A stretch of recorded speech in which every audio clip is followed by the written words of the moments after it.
Hello friends, welcome back to my channel Anita vlog and শর্টসে সকলকে স্বাগত জানাই। আশা করি তোমরা ভালো আছো, তোমাদের ভালোবাসায় আমিও খুব ভালো আছি।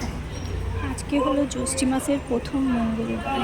মঙ্গলবার উপোসটা হয়তো সবাই করে না, কিন্তু অনেকেই করে। এই মঙ্গলবারটা সাধারণত স্বামীর মঙ্গলের জন্য জ্যৈষ্ঠী মাসের মঙ্গলবার উপবাসটা করে থাকে। তো আমি যেহেতু উপোস করিনি, দিদি একটু ব্যস্ত ছিল, দিদি একা ঘর, তো দিদি আমাকে বললো যাও একটু দিদির সঙ্গে, মানে দিদির যা আছে তো তার সঙ্গে পুজো করতে যাওয়ার জন্য। তো আমি আর ওই দিদি মিলে দুজনে গিয়ে মঙ্গলচণ্ডীর পুজো করিয়ে নিয়ে এসেছিলাম।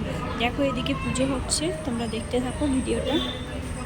পুরোহিত মশাই পুজো করছেন, মন্ত্র পাঠ করছেন। প্রচণ্ড ভিড়, যেহেতু প্রথম মঙ্গলবার ছিল জ্যৈষ্ঠী মাসে, তাই প্রচণ্ড ভিড়। আমরা অপেক্ষা করছিলাম এনাদের পুজো হয়ে যাওয়ার পর তারপরে পুজো হবে। নাম গোত্র ধরে পুজো দেওয়া হয়েছিল, প্লাস অঞ্জলি দেওয়া হয়েছিল। আমরা কালীতলায় পুজো দিতে গিয়েছিলাম। এটা হচ্ছে রটন্তী কালীমা। এই কালী মায়ের পুজো মাঘ মাসে হয়। মাঘ মাসে যে অমাবস্যা থাকে সে অমাবস্যাতে পুজো হয়। তো এই মা খুবই জাগ্রত। এই মায়ের উপোস আমি প্রত্যেক বছর করি। আজকের সকালটা ছিল আমার কাছে অন্যরকম। আমি যেহেতু মা কালীর ভক্ত, তাই সকাল সকাল স্নান টান করে রেডি হয়ে কালী মন্দিরে গিয়েছিলাম মঙ্গলচণ্ডী মায়ের পুজো দেওয়ার জন্য। সকাল সকাল মায়ের দর্শন প্লাস অঞ্জলি দিয়েছিলাম। সত্যি মনটা খুবই ভরে গেল সকাল সকাল মায়ের দর্শন পেয়ে। এদিকে দিদি দাঁড়িয়ে আছে, দেখো দিদি আর আমি গিয়েছিলাম পুজো দিতে।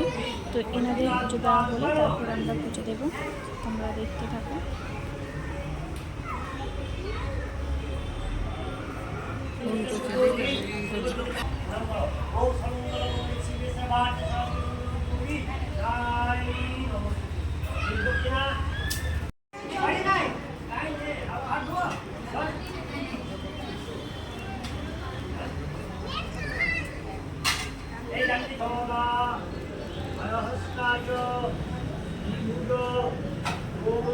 এখন মায়ের অঞ্জলি দেওয়া হচ্ছে, যারা উপবাস করেছে তারা অঞ্জলি দিচ্ছে।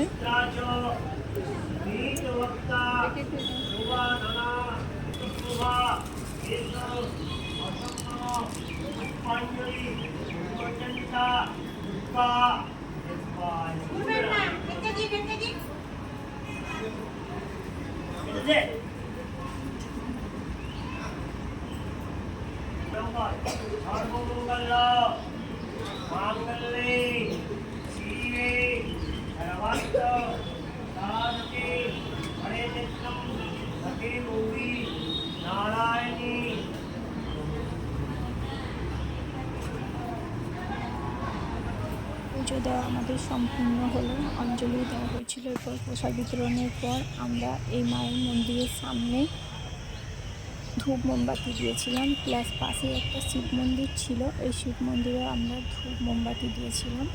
দেখো মন্দিরটা তোমাদের দেখালাম, কত ভিড় দেখো। ফার্স্ট মঙ্গলবার খুব ভিড় হয় এবং লাস্টের মঙ্গলবারে খুব ভিড় হয়। তো আমার মা কাকিমারাও প্রত্যেক বছর করেছে, দেখেছি। দেখো পুজোর শেষে দেখো এখনও কতজন দাঁড়িয়েছিল। তো আমরা মন্দির থেকে বেরিয়ে আসার পর টোটো করে বাড়ির দিকে রওনা দিয়েছিলাম। এখন বাড়ি ফিরছি, চলো বাড়ি ফিরে তোমাদের সঙ্গে আবার দেখা হচ্ছে। তো তোমরা দেখতে থাকো, ভিডিওটা কন্টিনিউ করতে থাকো। টোটো থেকে নেমে এখন হাঁটতে হাঁটতে বাড়ির সামনে চলে আসলাম। বাড়ির সামনে যেহেতু সবজির বাজার, তো ভিড়ের মধ্যে টোটো ঢুকবে না, তাই চলে আসলাম। দেখো এখানে দিদি আমাকে পুষ্প মাথায় ছুঁয়ে দিল। এরপর দিদি প্রসাদ দিচ্ছে, চলো প্রসাদ খেতে খেতে তোমাদের সঙ্গে কথা বলি। দিদি এখানে আমাকে প্রসাদ দিয়ে দিয়েছে, আমাকে আর দাদাভাইকে প্রসাদ দিয়েছিল। তো আমি আর দাদাভাই প্রসাদ খেলাম। চলো তোমাদের সঙ্গে প্রসাদ খেতে খেতে একটু গল্প করি। তো আজকে মন্দিরে গিয়ে দেখলাম যে স্বামী স্ত্রী দুজনেই পুজো দিচ্ছিল, কিন্তু আমি জানতাম শুধু মেয়েরাই এই পুজোটা করে। তো আমি দেখলাম গিয়ে স্বামী স্ত্রী দুজনেই পুজো দিল, অঞ্জলি দিল। দেখলাম তার মানে এই পুজোটা অনেকেই করে, প্লাস অনেকে বিবাহিত মহিলা ছাড়াও অনেকে পুজো দিচ্ছিল। তো এগুলো আমার জানা ছিল না। যাই হোক, তো প্রসাদ খাই, তারপর তোমাদের সঙ্গে আবার দেখা হচ্ছে। তো তোমরা কারা কারা এই মঙ্গলবার উপবাসটা পালন করো অবশ্যই কমেন্ট বক্সে কমেন্ট করে জানাতে ভুলো না। ভিডিওটা ভালো লাগলে অবশ্যই চ্যানেলটিকে সাবস্ক্রাইব করে পাশে থেকো। দেখা হচ্ছে নেক্সট ভিডিওতে, ততক্ষণ পর্যন্ত সবাই সুস্থ থেকো। Bye bye, tata.